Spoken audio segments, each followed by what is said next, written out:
আজ মহাসপ্তমী। আগরতলায় রাজন্য স্মৃতি বিজড়িত দুর্গাবাড়ি সহ সর্বত্রই দেবী দুর্গা পূজিত হচ্ছে। আমরা কিছু মুহূর্ত আপনাদের কাছে তুলে ধরছি দুর্গাবাড়ি।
আজকে মায়ের মহাসপ্তমী বিহিত পুজো হচ্ছে।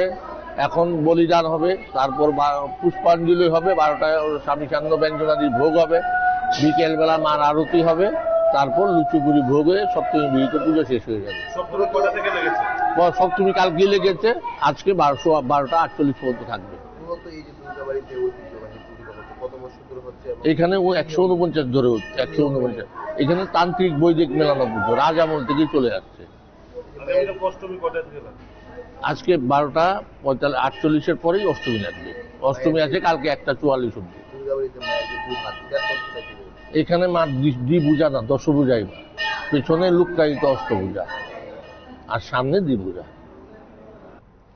আপনারা শুনলেন সেখানে দুর্গাবাড়ির প্রধান পুরোহিতের বক্তব্য। সামগ্রিক বিষয়গুলো তিনি তুলে ধরেছেন। আমরা রাজ্যের বিভিন্ন জায়গা থেকে আজ মহাসপ্তমী পুজোর কিছুটা মুহূর্ত আপনাদের কাছে তুলে ধরব।